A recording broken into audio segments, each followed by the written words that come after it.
오늘 함께 나눌 말씀의 제목은 승리가 구원이다 라는 말씀입니다. 첫 번째 시간에 마귀를 이기는 믿음이라는 제목으로 우리가 한번 같이 하나님의 말씀을 나누기 원합니다. 우리가 오직 믿음으로 구원받습니다. 그런데 그 믿음을 성경의 맨 마지막 책인 요한계시록에서는 구원받는 믿음, 이것은 승리다 그렇게 말씀합니다. 승리. 그러니까 이 승리를 이해하고 승리를 경험하지 못하면 구원을 모르는 것입니다. 믿음을 모르는 것입니다. 자, 승리를 이해하고 승리를 경험하지 못하면 이 믿음, 이 구원을 사실은 지식으로만 아는 것입니다. 요한계시록 2장 8절에서 11절까지의 말씀을 제가 천천히 쉬운 성경으로 받들어 읽겠습니다. 8절입니다. 서머나 교회 지도자에게 이렇게 써서 보내어라. 처음과 마지막이며 죽었다가 다시 살아난 분의 말씀이다. 내가 당하는 고난과 가난한 사정을 내가 알고 있다. 하지만 사실 내가 참 부자이다. 너를 욕하고 비난하는 자들이 있다는 사실도 안다. 그들은 자기들 스스로를 유대인이라고 하지만 사실은 사탄에게 속한 자들이다. 그러니 앞으로 일어날 일들을 두려워하지 마라. 악마가 너희들을 시험하러 너희 중 몇몇을 감옥에 가두고 10일 동안 고난을 겪게 할 것이다. 그러나 죽음이 눈앞에 다가오더라도 끝까지 충성하여라. 그러면 생명의 면류관을 내게 줄 것이다. 귀 있는 자는 성령께서 교회에게 하시는 말씀을 잘 들어라. 승리하는 자는 두 번째 죽음으로 말미암아 해를 당하지 않을 것이다. 우리 계속해서 예배 시작하기 전에 이 요한계시록에 이 승리라는 단어가 나온 그 구절들을 뽑아서 일곱 교회에게 주신 그 승리가 무엇인지를 계속해서 우리가 읽고 묵상하고 기도합니다. 서머나 교회에게 주신 이 승리가 뭔가 봤더니 승리하는 자는 두 번째 죽음으로 말미암아 해를 당치 않을 것이다 이렇게 말씀하십니다. 두 번째 죽음이 뭡니까? 두 번째 죽음, 이 영원한 지옥, 이 지옥을 말씀하는 것입니다. 그래서 이 말씀은 승리해야 천국 간다라고 그렇게 말씀하고 있다는 것입니다. 이 승리라는 단어는 항상 어떤 싸움을 전제로 합니다.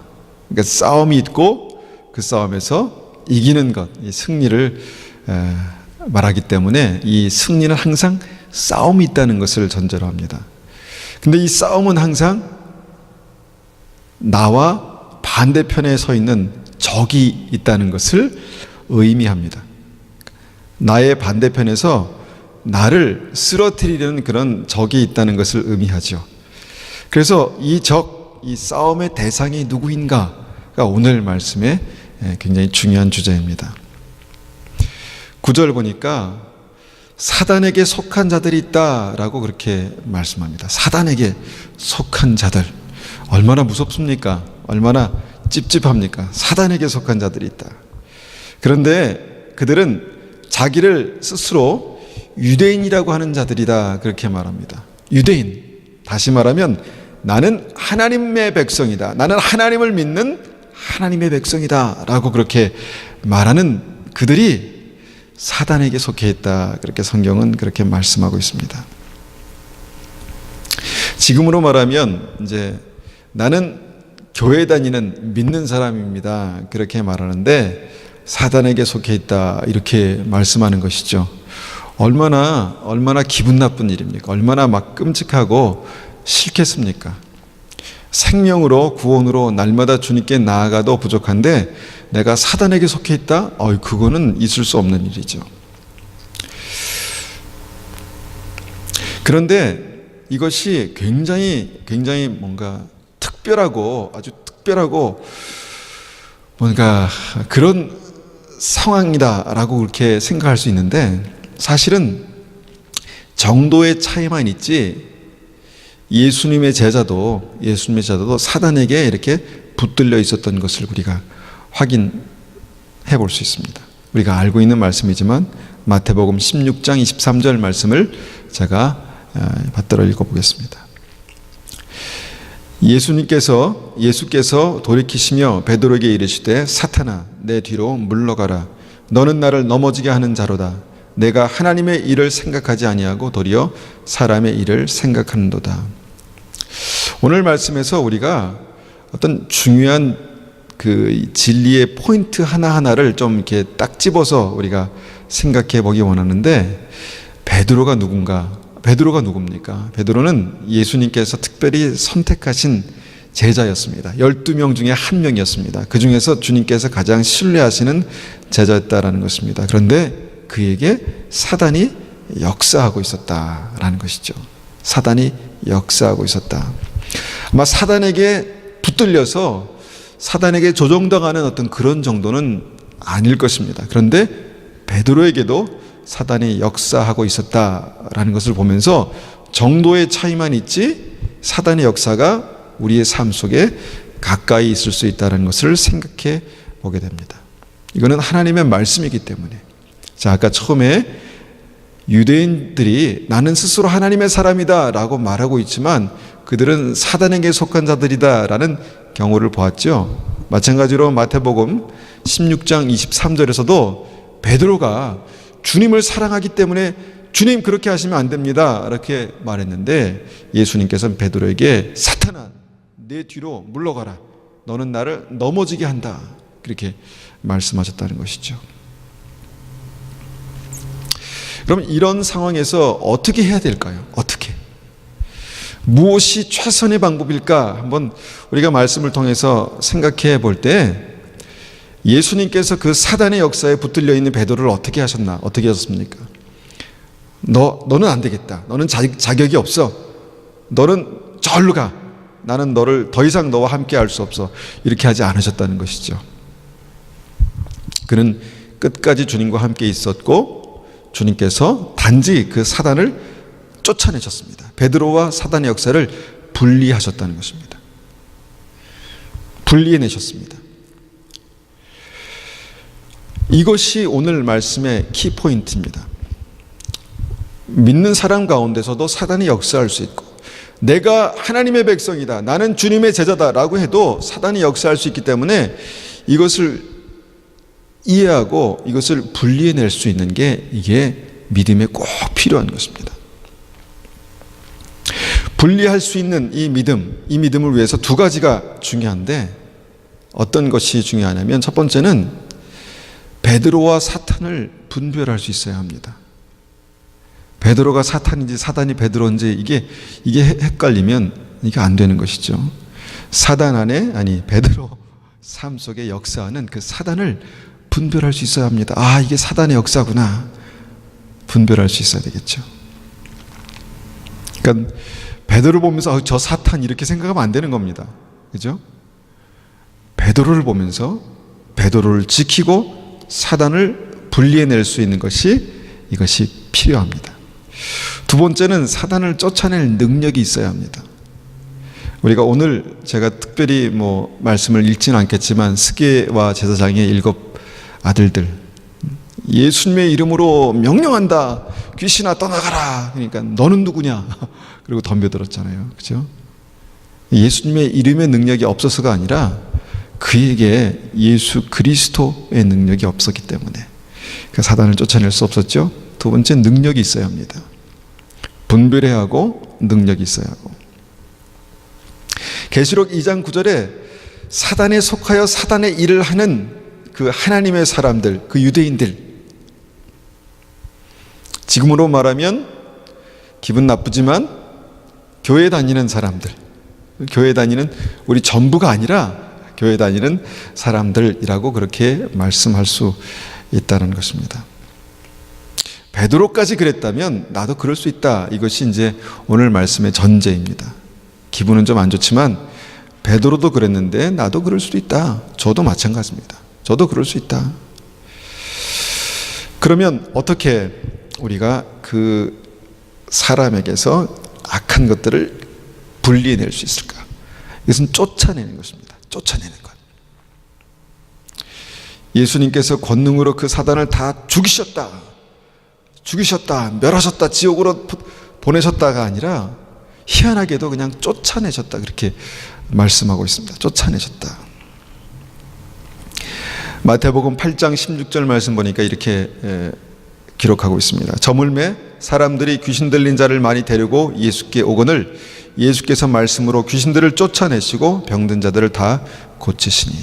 자, 예수님께서 귀신들을 쫓아내셨다, 그렇게 말씀하시죠. 쫓아내셨다. 그런데 그 귀신들이 한둘이 아니라 많은 귀신 들린 자, 많은 귀신 들린 자를 쫓아내셨다, 그렇게 말씀합니다. 귀신이 누군가? 귀신이 누구죠?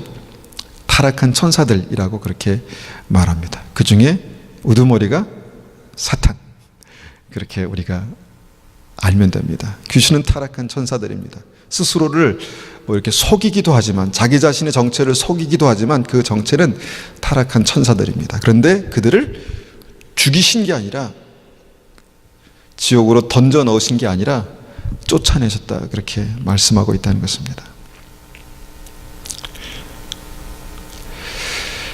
그리고 예수님께서는 제자들에게 이 사역을 그대로 이렇게 시키셨습니다. 마가복음 6장 7절에 보니까 12제자를 부르사 둘씩 보내시며 더러운 귀신을 제어하는 권능을 주시고, 이 제어한다는 게 쫓아낸다는 거죠. 쫓아내는 권능을 주셨다. 많은 귀신 들린 사람이 예수님께 왔고, 예수님께서는 그 사람들을 사랑하셔서 귀신들을 쫓아내셨다. 제자들에게도 둘씩 보내시면서 더러운 귀신을 제어하는 권능을 주셨다. 이 뭔가 주님의 사역에, 뭔가 이 악한 것들을 쫓아내는 사역이 굉장히 중요하게 그렇게 기록되고 있다는 것입니다. 여러분, 예수님께서 쫓아내신 것들이 지금 어디 있을까요? 예수님께서 그 많은 것들을 쫓아내셨다는데 그게 어디 있을까요? 이스라엘에 그냥 머물러 있을까요? 어디 있을까요? 그것이 그냥 그대로 있다는 것입니다. 어디인가 숨어서 자기의 일을 하고 있다는 것이죠.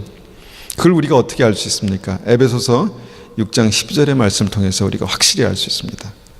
우리의 싸움은 이 땅의 사람들에 대항하여 싸우는 것이 아니라 이 세상의 어두운 세력들과 공중의 권세 잡은 악한 영들에 대항하여 싸우는 것입니다. 그들은 지금 공중의 권세를 잡고 우리와 함께라는 표현이 좀 기분 나쁘지만 그냥 같이 섞여 있다는 것입니다. 섞여 있습니다. 물론 믿음이 있고 예수님의 영광 가운데 동행하는 사람들에게는 가까이 오진 못합니다. 그렇지만 베드로가 주님께서 사랑하시고 선택하셔서 부르셨지만 뭔가 믿음 안에서 바로 서 있지 못한 그 상태에서는 그냥 베드로를 사용해서 예수님을 넘어지게 할 수도 있는 어떤 그런 일들을 그렇게 하는 어떤 그런 모습들을 보게 된다는 것입니다. 그런데 그가 공중 권세를 잡고 있다. 뭔가 권세가 있다는 것이죠. 이 공중이란 말은 우리가 살고 있는 세상을 말하는 것인데 그 세상에 뭔가 권세를 가지고 지금도 살고 있다는 것입니다. 기분 나쁘지만 사단, 마귀, 귀신, 그들이 이 땅에서 어떤 권세를 가지고 살고 있다는 것을 우리는 꼭 알아야 합니다. 꼭 알아야 합니다. 제가 어떤 이 영적인 세계들을 이제 그 말씀을 통해서 이해도 하지만 실제로 그것을 경험했던 사람들의 어떤 그 간증들을 이제 제가 듣는데, 제가 기회가 되면 저희 웹사이트에 한 2-3개 정도를 추려서 한번 제가 올려드릴 테니까 꼭 들어보십시오. 그 전직 유명한 무당이었던 김여은 집사님이란 분이 간증한 게 있습니다. 그는 어릴 때부터 어떤 이 악한 영, 귀신의 실체를 보고 경험하고 또 그것에 붙들려서 살았던 사람입니다. 그러니까 이분에게는 귀신이 그냥 일상적인 거예요. 눈에 보이기도 하고 그냥 어떤 그 역사가 그냥 오는 것 가는 것이 보이니까 얼마나 실제겠습니까?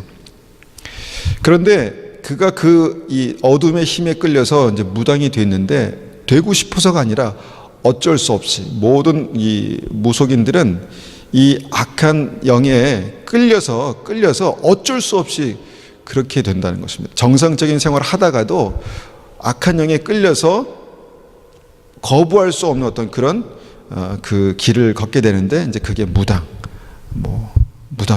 거죠. 너무너무 하기 싫은데 너무너무 거기서 헤어나고 싶은데 그럴 수 없는 어떤 상태.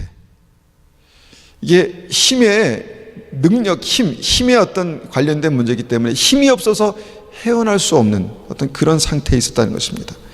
그리고 늘 두려움에 그렇게 붙들려 있고 교만하지 않으면 두려워하고 그 두려움 가운데 하나는 뭐냐면 내가 여기서 이 귀신을 배반하면 나를 죽일 것이다라는 것을 확실히 알고 있었다. 그렇게 고백합니다.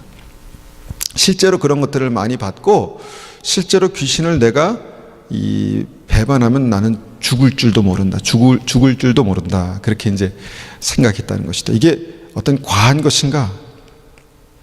생각해 볼 때 귀신은 사람을 죽일 권세도 가지고 있습니다. 제가 과하게 얘기하는 것 같으시죠? 말씀을 근거로 보면 요한복음 10장 10절 보면 도둑이 오는 것은 도둑질하고 죽이고 멸망시키려는 것뿐이요 내가 온 것은 양으로 생명을 얻게 하고 더 풍성히 얻게 하려는 것이라. 여기서 나는 누구냐? 나는 예수님을 말씀하는 것이죠. 내가 온 것은 양으로 하나님의 백성들로 생명을 얻고 풍성히 얻게 하려는 것인데 도둑, 이 악한 마귀를 말하는 것입니다. 도둑은 도둑질하고 훔치는 것이죠. 훔쳐가는 것뿐만 아니라 죽이고 멸망시키는 일을 한다는 것입니다. 이 사망 권세라고 말하는 것이죠. 사망 권세. 죽이고 멸망시키는 일을 한다는 것입니다. 자기가 이 귀신 어떤 그에 붙들려서 무당의 일을 하는 사람들이 귀신을 배반하면 아주 비참하게 이 삶이 비참하게 망가진다는 얘기들을 합니다. 그 공공연히 다 알고 있대요. 나의 그 마지막은 나의 그 노년은 노년일지 하여튼 나의 인생의 후반부는 굉장히 심각하게 망가질 것인 것을 다 안대요.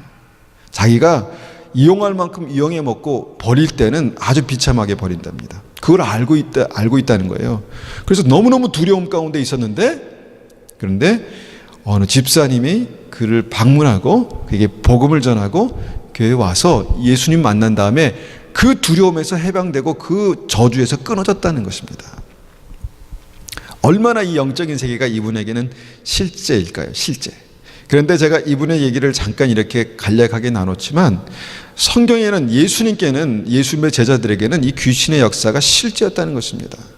그리고 그것을 죽인 것이 아니라 끝낸 것이 아니라 공중권세 잡은 자로 지금도 역사하고 있는 어둠의 권세를 가지고 역사하고 있는 여러분 이 싸움입니다. 우리의 싸움이 이런 싸움입니다. 지금 이 시대는요 사단이 그 시대마다 전략이 있어요. 자기를 드러내지 않습니다. 웬만하면 자기를 드러내지 않습니다. 드러내면 얼마나 거부감이 생기겠어요. 얼마나 거부감이 생기고 더 예수님께 가지 않겠습니까? 보통 이 사단 마귀 귀신은 광명한 천사의 모습으로 그렇게 사람들을 어둠으로 죽음으로 그렇게 끌어 잡아당깁니다. 그래서 웬만한 사람들은 보이지가 않아요. 얼마나 감사합니까? 보이지 않는다는 게. 그런데 분명히 역사합니다. 실제로 역사합니다. 믿음의 사람들 가운데도 역사합니다. 내가 끊을 수 없는 죄, 내가 버릴 수 없는 죄를 계속해서 붙들고 있으면 더 강력하게 역사합니다. 그리고 처음에는 왔다 갔다 하지만 나중에는 그 붙들려가지고 정말 거부할 수 없는 그 악한 죽음의 역사에 동참하게 되는 것이죠. 그런데 내 안에 계신 예수님은 이것을 이기시는 분이십니다. 승리하게 하시는 분이십니다. 여러분 이 실제적인 싸움이 있다는 것을 여러분 아셔야 합니다. 진짜로. 우리 자녀들도 마찬가지고 우리 부모님들도 마찬가지고 이 실제적인 싸움이 있다는 것을 아셔야 합니다. 그냥 단순하게 어떤 말씀을 이성적으로 받아들인다고 이해한다고 끝나는 문제가 아니라 그 말씀이 성령의 검이 되어서 능력이 되어서 악한 것들을 이기는 것입니다. 기도를 통해서 이기고, 예배를 통해서 이기고, 찬송을 통해서 이기고, 예수님께서 우리의 중심에 오셔서 이기게 되는 것인데, 이 싸움이 실제입니다. 실제. 그리고 이겨야 구원입니다. 이겨야. 내가 계속해서 사단의 역사 가운데 붙들려 있는데 나는 구원받는다, 이거는 아닙니다. 여러분, 이기는 자 계속해서 우리가 계속 반복해서 읽는 이유가 무엇인가 하면, 여러분, 이겨야 구원이다. 너무 심플하고 너무 정확한 이 메시지를 우리 삶 속에 경험하셔야 된다는 것입니다. 이겨야 구원입니다. 이길 수 있습니다. 그러나 이겨야 구원입니다. 그럼 두 번째로 이 싸움의 방법은 무엇인가?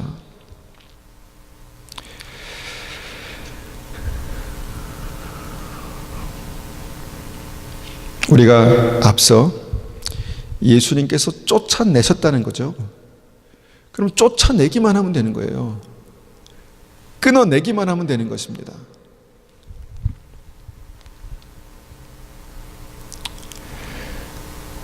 예수님께서 베드로에게 사단의 역사가 임했을 때 베드로를 정죄하고 미워하고 판단해서 버리신 것이 아닙니다.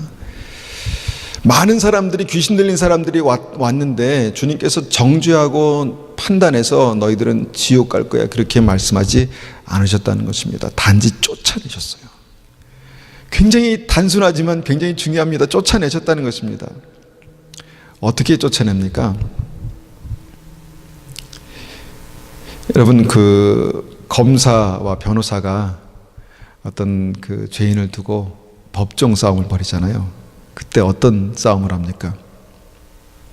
힘으로 너 한 대 때리고 나 한 대 때리고, 그래서 그 힘으로 싸우는 게 아니죠. 말로 싸웁니다. 말로 싸웁니다. 그 말에 어떤 힘이 있습니다. 말의 능력이 있습니다. 여러분, 사단을, 귀신을 어떻게 이길 수 있나? 이 싸움의 방법이 무엇일까? 말로 이기는 것입니다. 말. 여러분, 쉽죠? 예수님께서 무엇로 이기셨습니까? 말로 이기셨습니다. 말. 근데 단순한 말이 아니라 말씀. 왜 말과 말씀 이렇게 좀 다르게 얘기할 수 있냐면, 거기에는 하나님의 진리, 약속이 그 안에 포함되어 있기 때문에 단순한 말이 아니라 말씀이라고 그렇게 말하는 것이죠. 그런데 말씀이나 말이나 다 같이 말입니다. 우리의 입술을 통해서 하는 말들, 선포하는 말들, 하나님의 진리, 주님께서 기뻐하시는 말들, 찬송, 곡조 있는 말 아닙니까? 말로 이기는 것입니다. 말로 쫓아내는 것입니다. 자, 우리가 이 말로 이긴다는 것을 우리가 다시 한번 생각해 보면서, 여러분, 검사와 변호사가 이 말로 이 힘을 발휘해서 이제 법정 싸움을 벌이는 것인데, 성경에도 이 사단을 이기고 귀신을 이기는 그 말에는 어떤 원칙이 있습니다. 그러니까 아무 말이나 다 말이 되는 게 아니고 아무 말이나 다 능력이 있는 게 아닙니다. 로마서 8장 2절에 이렇게 말씀합니다. 로마서 8장 2절에 이는 그리스도 예수 안에 있는 생명의 성령의 법이 죄와 사망의 법에서 너를 해방하였습니다. 법에 근거한 말싸움이에요. 법에 근거한 말싸움.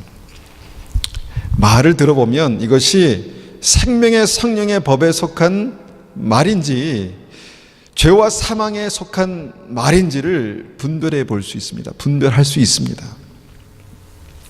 그냥 단순한 말이 아니라 내 말이, 내 중심이, 내 믿음이 속한 말이 있다는 것입니다. 근거한 말이 있다는 것이죠.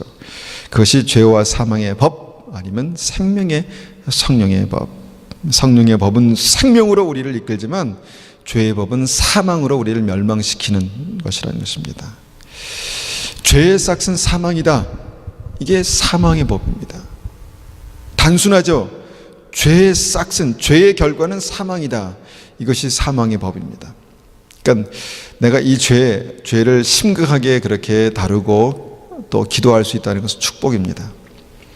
왜냐하면 이것이 나를 죽음으로 이끌 수 있다는 것을 심각하게 인지한다는 것이죠. 죄의 삭은 사망이다. 이 사망의 단순한 사망의 법입니다. 죄와 사망의 법입니다. 죄는 죽음의 통로입니다. 내가 쉽게 범하는, 보통 이제 말로부터 시작하는데, 생각과 말로부터 시작하는데, 이 생각과 말로부터 시작하는 죄는요, 죽음의 통로입니다. 죽음이 들어오는 통로, 죽음이 역사하는 통로. 여러분, 생각과 말을 통해서 바로 귀신이 들어오는, 사단이 들어오는 그 역사하는 길을 내주는 것입니다. 어떻게 베드로가 예수님을 넘어지게 했습니까? 말로 넘어지게. 어떻게 말 한마디로 예수님을 넘어지게 할 수 있습니까? 그런데 예수님 말씀하셨습니다. 내가 나를 넘어지게 하는 자로다. 베드로가 뭘 했습니까? 말했습니다. 죄와 사망의 법을 가지고 말했습니다. 예수님이 그렇게 하시면 안 됩니다. 주님의 의지, 주님의 계획을 그렇게 방해하고 있다는 것을 그가 모르는 상태에서 말로 예수님을 넘어지게 했다는 것이죠. 그러면 어떻게 우리가 사망의 법, 죄와 사망의 법을 생명의 성령의 법으로 이길 수 있는가? 어떻게 이길 수 있습니까?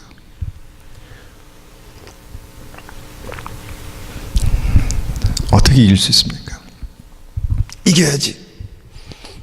이겨야지 하고 생각하면 이길 수 있습니까? 그 싸움에서 이기기 위해서는 한 가지 방법밖에 없습니다. 예수님을 나의 구주로 영접하는 것입니다. 우리가 한 번 예수님을 나의 구주, 나의 하나님으로 영접합니다 이렇게 말하잖아요. 그런데 여러분, 힘들고 어려울 때마다 그분을 나의 주님으로 인정하는 것이 다른 말로 영접입니다. 그분을 나의 주인으로, 구주로 그렇게 고백하는 것, 인정하는 것이, 그것이 영접하는 것입니다. 계속해서 나의 삶 속에, 나의 치열한 싸움 속에서 주님을 나의 구주로 그렇게 인정하고 영접하고 높여드리고 찬송하고 그분께 아뢰고 듣고, 이것이 예수님을 내 구주로 영접한 사람들의 삶 속에 나타나는 것입니다. 한 번 예수님을 영접했는데 그 이후로 내가 주님을 찾지도 않고 부르지도 않고 그렇게 대우해드리지도 않는 것은 영접이 아닙니다. 한 번 영접하고 그냥 다음부터 잃어버리는 영접이 아니라 예수님을 나의 구주로 영접하고 그렇게 그 믿음으로 살아가는 것, 그것을 말하는 것이죠. 이 싸움의 핵심은 뭐냐면 예수님이 나의 구주가 되셔야만 이길 수 있는 싸움입니다. 예수님이 나의 구주가 되셔야만 이길 수 있는 싸움입니다. 다르게는 안 됩니다. 다른 방법으로는 안 돼요. 예수님이 나의 구주가 되셔야만 이길 수 있는 싸움이 가정에서, 관계에서, 내 실제 어떤 삶 속에서 있다는 것입니다. 내가 말을 잘하면, 또 똑똑하면, 내가 뭔가 더 가지고 있으면 이길 수 있는 싸움이 아니라 예수님이 나의 구주가 되시면 이길 수 있는 싸움. 그 싸움을 우리가 싸우고 있다는 것입니다. 왜냐하면 이것은 힘과 힘의 싸움이기 때문입니다. 말로 싸우는 거지만 결국 그 뒤에는 힘과 힘의 이 치열한 싸움이 있다는 것입니다. 이걸 권세라고 말합니다. 사망 권세. 결국은 사단은 사망 권세를 가지고 우리에게 그렇게 달려드는 것입니다. 예수님은 우리에게 생명의 권세를 가지고 우리를 일으키시는 것이고, 사단은 계속해서 우리를 죽이려고 하고 예수님 우리를 살리시려고 하는데, 우리는 그 안에서 이것이 그냥 단순히 그냥 내가 조금 그냥 맛볼 수 있는 죄의 문제라고 그렇게 생각합니다. 내가 조금 이렇게 손댈 수 있는 죄의 문제라고 생각하는 것이죠. 그런데 그것이 계속해서 나의 삶이 되고 습관이 되면 여러분, 그것을 통해서 점점 사망이 내 안에 역사하고 내 안에 정말 하나님의 생명이 점점 뒤로 물러서게 되는 그런 결과를 초래하게 됩니다. 여러분, 이것은 힘의 싸움입니다. 권세의 싸움입니다. 권세. 사망 권세 잡은 자, 공중 권세 잡은 자, 이 사단, 마귀, 귀신, 이것은 예수 그리스도의 권세로만 이길 수 있습니다. 내 안에 예수님이 구주가 되시고 주님께서 영광 받으시고 내가 주님을 찬송하고 주님을 높여드릴 때 여러분 그 싸움은 벌써 이긴 것입니다. 나는 말만 하면 됩니다. 그 생명으로 진리로 말씀으로 그냥 선포하면 됩니다. 그런데 예수님이 계시지 않으면, 예수님이 내 삶 가운데 구주가 되시지 않으면 아무리 말을 잘해도 여러분 이 힘의 싸움이기 때문에 이길 수가 없습니다. 이길 수가 없습니다. 여러분 이 싸움이 굉장히 치열합니다. 마태복음 6장 13절에 이렇게 말씀하십니다. 우리를 시험에 들게 하지 마옵시고 다만 악에서 구하옵소서. 나라와 권세와 영광이 아버지께 영원히 있사옵나이다. 주님 가르쳐주신 기도죠. 시험에 들게 하지 마시고 다만 악에서 구하옵소서. 예수님께서 우리에게 가르쳐 주신 기도입니다. 이렇게 기도하라. 시험에 들지 말게 하시고, 이것은 사단이 우리에게 들어오는 첫 번째 통로입니다. 시험 드는 것. 별거 아닌 일일 수 있지만 또 심각한 일일 수 있죠. 근데 시험에 들어요. 시험에 들고, 이게 시험이 나를 악한 그 사단의 역사 가운데 점점 들어가게 만드는 거예요. 처음에는 시험 들고 끝나는 것 같지만 여러분 그것을 통해서 여러분 예수님을 떠나기도 합니다. 점점 악한 생각이 내 마음을 사로잡습니다. 다만 악에서 건져 주십시오. 구해 주십시오. 그렇게 기도하라는 것입니다. 왜냐하면 실제로 그런 것이, 그 일이 일어나고 있기 때문에. 그런데 보십시오. 그 악을 어떻게 이기는가? 나라와 권세와 영광이 아버지께 영원히 있사옵나이다. 결국은 하나님의 나라를 언급하시는데, 내게 임한 주님의 나라, 이 생명의 법이 역사하는 그 나라, 그 힘, 그 권세를 다시 한번 말씀합니다. 아버지께 있는 그 영광, 아버지께 있는 권세, 아버지께 있는 그 나라가 내게 임하면, 내가 그 백성이 되고 예수님이 나의 주인이 되고 왕이 되시면 내가 그 권세를 가지고 이길 수 있는 그 싸움을 우리에게 가르쳐 주셨다는 것입니다. 여러분 이 힘, 이 권세, 이 힘의 싸움을 여러분 이해하셔야 이 싸움을 이길 수 있습니다. 마태복음 28장 18절에 마지막 제자들에게 유언처럼 남기신 말씀이 있죠. 예수님께서 이 땅의 마지막 제자들에게 남기신 말씀입니다. 18절 읽겠습니다. 예수께서 나와 말씀하여 이르시되 하늘과 땅의 모든 권세를 내게 주셨으니 그러므로 너희는 가서 모든 민족을 제자로 삼아 아버지와 아들과 성령의 이름으로 세례를 베풀고 내가 너희에게 분부한 모든 것을 가르쳐 지키게 하라. 볼지어다 내가 세상 끝날까지 너희와 항상 함께 있으리라 하시니라. 여러분 이 말씀을 조금 잘못 이해하면요, 하늘과 땅의 모든 권세를 내게 주셨으니 라는 말을 자칫 잘못 이해하면 내게, 한 분 한 분에게 주셨다, 그렇게 이해할 수 있습니다. 그런데 이거는 정확하게 말하면 하늘과 땅의 모든 권세를 내게 주셨으니, 누구를 말씀합니까? 예수님 말씀합니다. 하늘과 땅의 모든 권세를 내게 주셨으니, 그리고 뭐라고 말씀하십니까? 내가 세상 끝날까지 너희와 함께 있으리라. 여러분 이 능력의 이 시스템을 아셔야 합니다. 이 권세의 시스템을 아셔야 합니다. 내게 하나님의 능력이 있습니다. 그런데 그 능력은 내 안에 예수 그리스도께서 계시기 때문에 있는 것입니다. 내가 믿기 때문에, 말씀에 동의하기 때문에, 복음을 알기 때문에 내게 능력 주신 게 아니라 예수님께서 내 안에 계시기 때문에, 예수님께서 나의 삶의 주인으로 계시기 때문에 여러분 그 능력이, 권세가 있다라는 것입니다. 그래서 우리가 생각해 볼 수 있는 것은 뭐냐면, 예수님께서 항상 내 안에 계시지 않으면, 예수님을 항상 내가 존귀 여기고 내 마음 중심에 그렇게 모셔드리지 않으면, 예수님이 나와 함께 계신 것을 늘 확인하고 점검하지 않으면, 그것을 내가 느낄 수 없다면 여러분 절대로 사단을 이길 수 없습니다. 사망 권세를 가지고 나에게 달려드는 이 사단, 귀신의 역사를 이길 수가 없다는 것입니다. 절대로 이길 수 없습니다. 절대로. 말씀을 알아도, 내가 믿는다고 해도, 내가 예수님의 제자였다라고 그렇게 한때는 그렇게 말할 수 있다 할지라도, 예수님 없이는 여러분 사단을 이길 수 없습니다. 절대로. 예수님 없이 그냥 괜히 대들지 마십시오. 사단에게. 괜히. 그런데 예수님이 우리 안에 오시겠다고 말씀하셨습니다. 오시겠다. 문을 열면 들어가시겠다. 찬송과 존귀를 기뻐하시는 주님, 감사와 영광을 받으시는 주님, 기도를 들으시는 주님께서 내가 너와 함께 하겠다. 주님의 이름을 부르고 주의 얼굴을 구하고 주님 앞에 그 마음을 열고 나를 그렇게 날마다 주와 그리스도로 그렇게 초청하면 주님께서 함께 하시겠다 이렇게 말씀하셨다는 것입니다. 주님께서 우리와 동행할 때 이 싸움은 분명하게 이길 수 있습니다.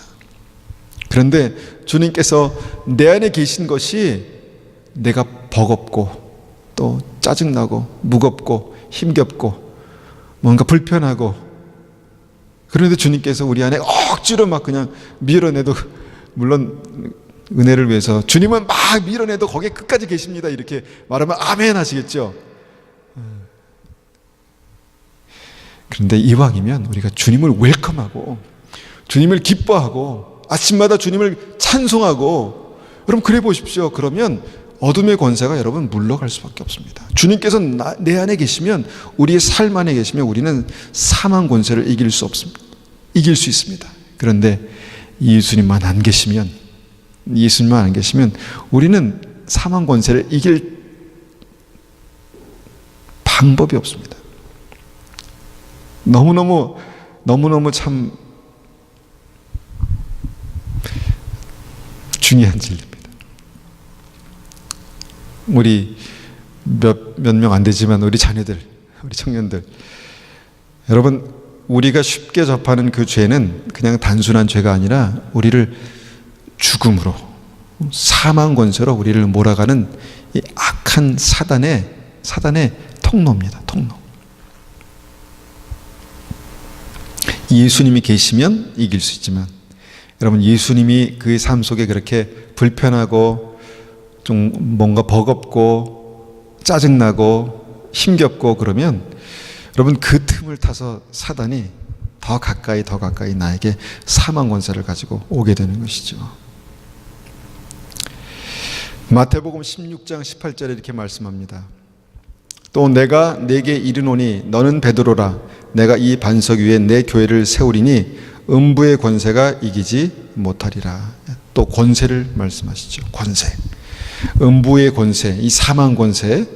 근데 사망 권세를 이기는 권세가 있는데 그 권세가 어디에 있다 그렇게 말씀합니까? 교회에 있다 그렇게 말씀합니다. 교회. 교회는 건물이 아니라 그리스도의 몸, 예수님을 구주로 그렇게 고백하는 그리스도의 몸을 말합니다. 이 그리스도의 몸 안에 권세가 있다는 것입니다. 함께 예배하고 찬송하고 모여서 기도하고 중보하고, 이 교회에 사망 권세를 이기는 그런 하나님의 권세, 힘이 있다라는 것입니다. 그래서 다시 한번 예수님께서 우리의 그리스도와 주가 되시지 못하면 이 싸움은 이길 수가 없습니다. 여러분 확신하는 믿음, 이게 위험한 이유가 뭐냐면, 예수님께서 주로 그리스도로 그 삶의 중심에 계시지 못하는데 그냥 복음을, 하나님의 존재를, 복음을 안다고 그래서, 확신한다고 그래서 그것이 믿음이 아니다라는 것을 우리가 생각해 볼 수 있습니다. 왜냐하면 그 믿음을 가지고 이길 수 있는 싸움이 한 개도 없습니다. 내가 알고 있는데, 내가 오랫동안 경험해서 알고 있는데 그 알고 있는 것으로는 이길 재간이 없습니다. 이길 방법이 없습니다. 그런데 어떻게 이깁니까? 주님이 내 안에 주와 그리스도가 되시는 그 믿음으로 이기는 것입니다. 치열한 싸움 가운데서 내가 할 수 있는 가장 현명한 방법은 뭐냐면, 예수님 나의 주와 그리스도가 되셔서 주님 이 싸움에서 승리하게 해주십시오, 기도하는 것입니다. 그리고 예수님이 나의 구주, 나의 그리스도가 되시는 것이 어떤 것인지 믿음으로 선포하는 것입니다. 믿음으로 말하는 것입니다. 여러분, 희한하게 믿음으로 선포하고 찬송할 때 여러분, 주님의 성령의, 생명의 성령의 역사가 내 안에 시작되고 그것을 통해서 내 삶이 점점 변화되는 것을 보게 됩니다. 어떤 때에는 여러분, 믿음이 있는 것 같다가도 무슨 일만 생기면 믿음이 없어지는 현상이 반복되는 그런 삶이 있지 않습니까? 우리에게. 여러분, 그때마다 한번 이 말씀을 기억하고 한번 이 말씀을 적용해 보십시오. 예수님 나의 주가 되십니다. 구주이십니다. 주님을 찬송합니다. 주님, 이 싸움에서 이기게 하실 분은 예수님이십니다. 내가 아니라 내 안에 주로 계신 예수님이십니다. 를 여러분, 그런 기도를 드리시면서 예수님이 구주가 되시면 이 싸움은 이길 수 있습니다. 그럼에도 불구하고 우리의 삶은 정말 주님의 제자들에게 어떤 우여곡절이 있었던 것처럼 주님께 가까이 갔다가 멀어졌다가, 실제로 가까이 갔다가 멀어졌다가, 이스라엘 백성들의 삶도 죄 가운데 주님께 멀어졌다가 가까워졌다, 회개하고 가까워졌다가 멀어졌다가 가까워졌다가, 하나님 사람도 죄 가운데 멀어졌다가 가까워졌다를 반복합니다. 그런데 여러분, 구약을 다 읽어보셨죠? 주님께로부터 멀어지면 패하고 주님께 가까워지면 승리하고, 계속해서 똑같이 반복되는 것들을, 그 역사를 보면서 어떤 생각을 하셨습니까? 저는 읽으면서 참 이렇게 너무 뻔한 싸움에서 우리가 매일 반복되는 이 싸움에서 왜 승리하지 못할까? 주님께 멀어지면 이 싸움이 힘이 없어지고, 예수님, 하나님께서 우리를 버리신 게 아닙니다. 근데 우리가 주님께 멀어지면 이 싸움이 막 힘겨워지고, 주님께 가까우면 승리하는 이 싸움이 분명히 있다는 것입니다.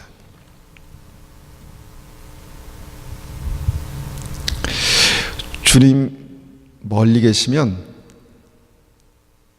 우리는 능력에서 멀리 있게 되고요, 주님께서 내 삶에 가까우시면 사단 마귀가 멀리 있게 됩니다.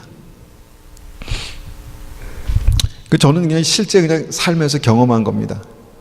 주님께서 가까이 계시면 사단 마귀가 멀리 있고요, 주님이 멀리 계시면 사단 마귀의 역사가 가까이 있습니다. 아주 분명합니다. 아주 분명합니다.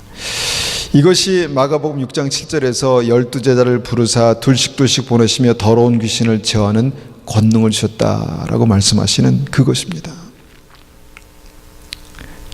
악한 귀신을 제어하는 권능, 주님께서 내 삶에 가까이 계시는 것입니다. 그러면 우리가 어떻게 하면 주님께 가까이 갈 수 있을까? 이렇게 생각해 볼 때 첫 번째는요, 보니까 예배입니다. 예배. 주일 예배를 드릴 때 제가 느끼기에 어떤 분들이 준비되지 못한 모습으로 그렇게 예배를 나오면 너무너무 안타깝습니다. 너무너무. 예배가 시작이거든요. 시작인데 정말 잘 준비해서 마음과 생각과 어떤 그 태도와 모든 것을 잘 준비해서 주님께 나와야 되는데, 그 싸움에서 늘 패배하는 사람들의 특징은 뭐냐면 준비된 예배가 아니라는 것입니다. 준비된 예배가 아닙니다. 하나님께서 그 예배를 받으실지 안 받으실지 그것도 사실을 잘 모르겠습니다. 여러분, 나의 예배를 주님께서 기뻐 받으실까요? 굉장히 중요한 질문입니다. 저에게도. 제가 하나님 앞에 이 예배를 잘 준비하는 것이 필요합니다. 하나님께 드리는 예배는 드린다고 다 받으시는 게 아니잖아요. 가인과 아벨의 경우를 통해서 보면 아벨의 예배는 받으시고 가인의 예배는 받지 않으셨다. 그렇다고 가인을 끝장내셨다, 이건 아니지만 그 예배를 받으시고 받지 않으신다는 것입니다. 준비되지는 않은 모습으로 저와 여러분이 만약에 예배 가운데 그렇게 예배를 드린다면 그 예배를 받으실까요? 여러분, 그 예배를 통해서 우리가 주님과 더 가까이 갈 수 있겠습니까? 이건 아닙니다. 정말 준비된 예배로 주님 앞에 예배를 드릴 때 그것이 어떤 것인지는 각자의 마음 중심에서 결정하는 문제이기 때문에 저는 잘 모르겠습니다. 그렇지만 우리가 주님 앞에 주의 얼굴을 정말 주님의 임재를 사모하는 심령으로, 주님의 은혜를 사모하는 마음으로 주님 앞에 나오는 그 준비된 예배를 통해서 하나님께서 굉장히 여러 가지 일들을 하십니다. 분명히 그렇습니다. 그래서 저는 이 예배가 굉장히 저는 중요합니다. 우리 한 분 한 분에게도 그러시죠. 여러분, 이 준비된 마음으로 한번 예배를 사모하고, 주님의 임재가 이곳에 있기 때문에 여러분 사모하는 마음으로 한번 예배를 드려보십시오. 하나님께서 내 예배를 받으실까 생각해 보세요.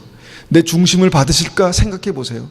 받지 않은 예배도 있으니까 여러분, 그 예배를 주님께서 받으시기에, 기뻐 받으시기에 합당한 예배를 내가 여러분 준비하는 것입니다. 모든 분들이.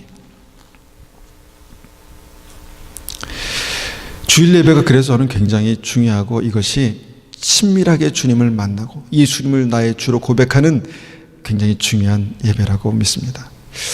가정 예배도 그렇습니다. 가정 예배. 저는 이 가정 예배를 굉장히 처음에는 부담스럽게 시작했습니다. 부담스럽게. 말씀을 또 준비해야 되니까 또 준비하고 그걸 또 정리하고. 그런데 이 예배를 계속해서 진행하면 진행할수록, 준비하고 드리면 드릴수록 그 말씀이 제 안에 능력이 되는 것을 경험했습니다.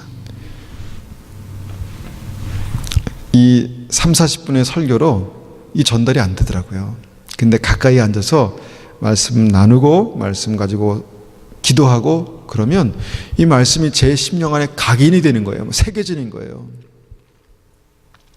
제가 말씀을 나눌 때 제가 아니라 그곳에 임재하신 주님께서 기름 부으시는 게 막 느껴지는 거예요. 아무 때나가 아닙니다. 예배 가운데 말씀을 전할 때 주님께서 기름 부으신 게 느껴지는 거예요. 그러면서 안타까운 것은 뭐냐면 모든 분들이 그 기름 부으심 가운데 있었으면 좋겠다. 그런 생각을 합니다. 그리고 이 말씀이 제 삶 가운데 주님과 더 가까이 가고 싶은 열망으로 또 그렇게 저를 만들어가는 것을 봅니다. 금요 예배도 그렇습니다. 금요 예배. 저는 저녁에 힘이 반으로 딱 감소되는 사람이기 때문에 힘듭니다. 저녁에 뭘 한다는 게. 근데 와서 말씀을 나누고 부르짖고 기도할 때마다 주의 임재가, 아주 강력한 임재가 제 안에 있습니다. 몇 분 안 계시지만 같이 나와서 부르짖고 기도할 때 주님께서 함께 하신다는 그런 확신과 그 감사와 충만함이 있습니다. 충만함이 있습니다. 그리고 하나님 앞에 제가 이제 개인적으로 기도하는 그 시간에, 항상 똑같지는 않지만 그 시간에 그래도 주님의 그 기름 부으심, 주님의 임재가 경험됩니다. 근데 가장 저에게 하나님의 임재가 아주 강력하게 느껴지고 또 그런 것은 함께 모여 예배 드릴 때더라고요. 여러분, 이 예배가 한 가지 예배가 우리에게 기회입니다. 우리가 주님과 더 가까이 만날 수 있는 기회. 안타깝게도 모든 분들이 그 시간이 맞지 않아서 다 참석할 수 없지만, 여러분 예배를 사모하는 마음으로 한번 주님께 기도해 보십시오. 주님께 한번 그 마음으로, 주님을 한번 열망하는 마음으로 한번 찾아보십시오. 반드시 주님께서 만나십니다. 이 예배를 통해서 우리 안에 기름 부으시고 성령의 권능으로 충만케 하시고 이기게 하시는 것입니다. 이기게 하실 줄 믿습니다. 정말 그렇게 하십니다. 정말 그렇게 하십니다. 정말 그렇게 하십니다. 주일 예배도 너무너무 그렇습니다. 지금 제가 설교를 하고 있는 것인지, 설교하다가 지금 예배가 너무너무 중요합니다. 여러분, 이런 예배를 통해서 예수님께서 나의 구주가 되시는 것입니다. 구주가 되시는 것입니다. 그렇다면 이런 성령의 권능으로 실제적인 싸움에서 이기기 위해서 예수님이 나의 구주가 되시고 그 예수님의 권세로 이 악한 것들을 이기는 것이 싸움인데, 여러분, 이 싸움이 나의 삶 속에 이렇게 계속 이 반복되는 것을 보게 됩니다. 그런데 여러분, 그 반복된 싸움 속에서 이 승리가 확증되는 순간이 있습니다. 승리가 확인되는 순간이 있습니다. 그 확인되는 게 뭘까요? 승리가 확인되는 것. 여러분, 주님 앞에 와서 간절히 기도하고 찬송할 때 바뀌는 게 뭐 있습니까? 바뀌시는 게 뭔가 내가 문제 가운데 너무너무 힘들고 어려운데, 제가 저희 부모님이나 아니면 다른 분들의 경우를 봤을 때 주님 앞에 간절히 기도했을 때 그분의 삶에 하나님께서 승리하게 하셨다라는 것을 감지하게 되는 어떤 그 모멘트가 있는데, 그때 확인되는 것이 있습니다. 여러분, 그게 뭐라고 생각하십니까? 그게 감정이더라고요. 감정입니다. 하나님께서 우리를 하나님의 형상대로 만드셨기 때문에 우리에게 있는 것이 다 소중한데, 그 중에 우리의 감정이 이 승리가 구체적으로 확인되는 것이더라고요. 그러니까 우리는 믿음의 승리를 어떤 결과를 통해서도 볼 수 있지만, 일단은 주님 앞에서 내 삶의 주가 되시는 주님을 만나고 내 감정의 변화가 되는 것을 통해서 우리는 그 승리를 확인할 수 있습니다. 어떻게 확인합니까? 내 안에 기쁨이 생깁니다. 기도해 보신 분들은 잘 아시잖아요. 찬송해 보신 분들은 잘 아시잖아요. 내가 찬송하고 기도하면서 주님 앞에 믿음으로 나아갔을 때 주님께서 내 안에 슬픔을 기쁨으로 바꾸십니다. 상황은 똑같은데 감정만 변화된 거예요. 상황은 똑같은데, 상황은 눌려있고 어려운데 내 마음속에 화평이 있는 거예요. 화평. 아, 하나님께서 나를 붙드시겠구나. 하나님께서 나와 함께 하시겠구나. 그런 감정의 변화가 있더라는 거예요. 상황은 똑같은데, 저의 삶의 경험에도 그렇고 믿음의 사람들의 삶의 경험에도 그렇고, 찬송하고 기도하고 부르짖고 하나님 앞에 나갔을 때 주님께서 먼저 우리에게 확인해 주신 게 뭐냐면 이 감정의 변화입니다. 기쁨, 화평, 평강, 기쁨, 희락, 화평, 평강, 뭐 와닿는 게 없으십니까? 성령의 열매잖아요. 성령의 열매. 희락과 화평과. 여러분, 이 감정이 굉장히 중요합니다. 특별히 기도하는 사람들, 예배 드리는 사람들, 그리고 내가 믿음으로 주님과 동행한다고 하는 사람들의 삶 속에 있는 그 감정의 변화는 굉장히 중요하다는 것입니다. 내 감정이 여러분 믿음 안에서 변화되는 것을 확인하는 것이 여러분 굉장히 중요한 싸움입니다. 여러분, 우리가 우울할 수 있습니다. 우울할 수 있습니다. 불안할 수도 있습니다. 그리고 두려울 수도 있습니다. 또 슬플 수 있습니다. 그런데 늘 우울하고 늘 불안하고 늘 두렵고 늘 슬프면 여러분, 그곳에 주님 어디에 계실까요? 늘 우울하고 늘 불안하고 늘 두렵고 늘 슬프면 주님은 어디에 계십니까? 여러분, 우리의 감정은요, 만약에 우리 감정이 늘 우울하고 늘 불안하고 늘 두렵고 늘 슬프면 이 상태는 둘 중에 하나입니다. 뭐냐면 사단 마귀가 내 안에 강력하게 역사하고 있던가, 아니면 이 사단 마귀 귀신이 내 삶에 정말 들어오도록 활짝 문을 열고 그냥 그렇게 있는 것입니다.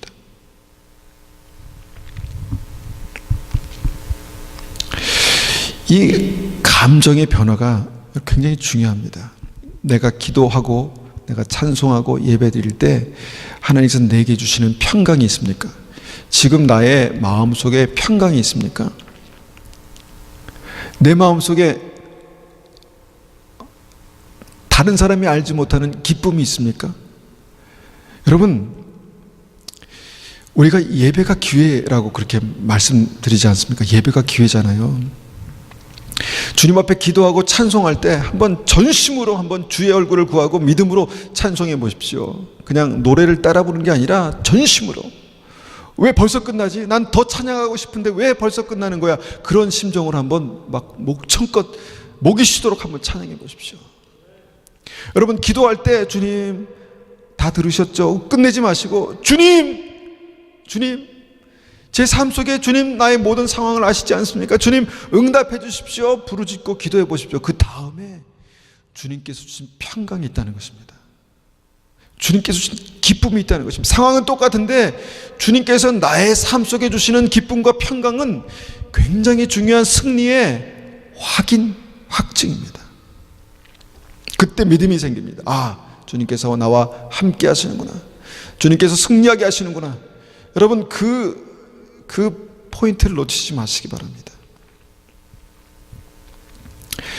저는 감기에 안 걸려야 되겠다 많이 생각하면서 감기 기운이 딱 오게 되면 제가 막 얼른 집에 가서 막 손 씻고 이게 비누로 깨끗이 씻고 그 다음에 잘 먹고 막 비타민 요새 많이 음식 잘 먹고 잘 쉬고 꼭 소금물로 제가 가글 합니다.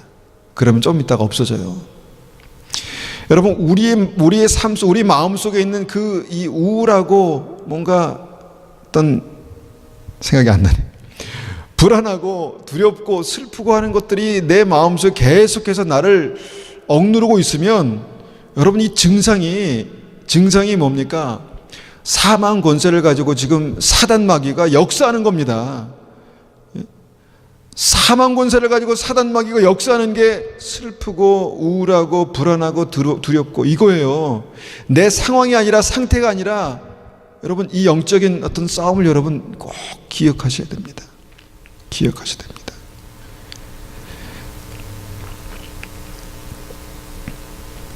아까 신상우 형제님에 대해서 잠깐 얘기했는데, 오래전에 이제 친분이 있어서 아직도 눈에 선합니다. 그분의 얼굴이. 근데 그분이 그렇게 예배 드리기 위해서 정말 15분을 걸려서 그렇게 하나님 앞에 나아가고 끝까지 주님 앞에 찬송했다는 그 얘기를 전해 들으면서 너무너무 감사했습니다. 끝까지 주님을 놓지 않았구나. 이분이 끝까지 주님을 놓지 않았구나. 끝까지 찬송을 놓지 않았구나.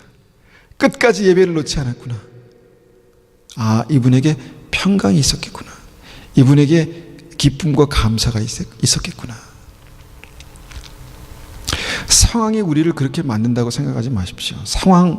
여러분, 모든 상황을 이기게 하시는 분이 우리 안에 계십니다.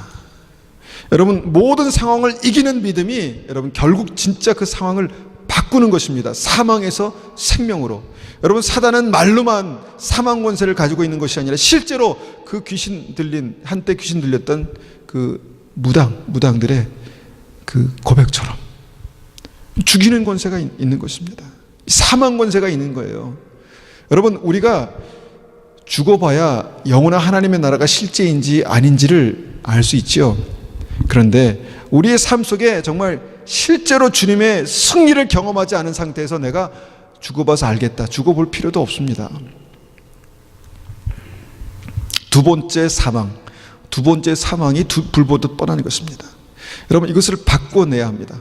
예배를 통해서 바꿔내야 합니다.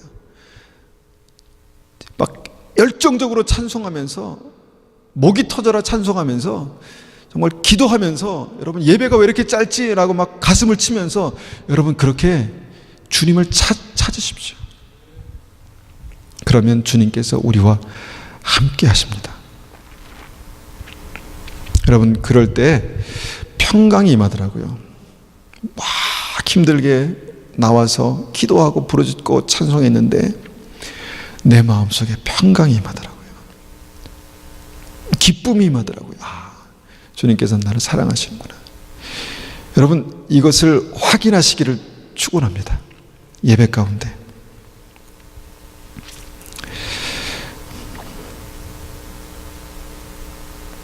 말씀을 마무리하겠습니다. 에베소서 6장 12절. 우리의 싸움은 이 땅의 사람들에 대항하여 싸우는 것이 아니라 이 세상의 어두운 세력들과 공중 권세 잡은 악한 영들에 대항하여 싸우는 것이라. 예수님께서 나의 구주가 되셔서 내 안에 항상 계실 때에 이 싸움은 승리할 수 있습니다. 마귀를 이기는 믿음이 결국 나의 구원입니다. 마귀를 이길 수 없으면 결국 그것은 사망입니다. 구원받은 믿음은 약한 사단 마귀 귀신을 이기고 승리하는 것입니다. 지식뿐인 믿음을 가지고는 결코 마귀를 이길 수 없습니다. 예수님께서 나의 구주가 되셔서 나의 삶을 주관하실 때 그 믿음의 권세로, 주님의 권세로 우리가 악한 마귀를 이길 수 있습니다. 여러분, 이 말씀이 정말 주님 앞에 다시 한번 정말 열정적으로 주님 앞에 나아가야 될 분명한 이유가 되시기를 바랍니다. 이 시간 우리가 한번 같이 기도하겠습니다.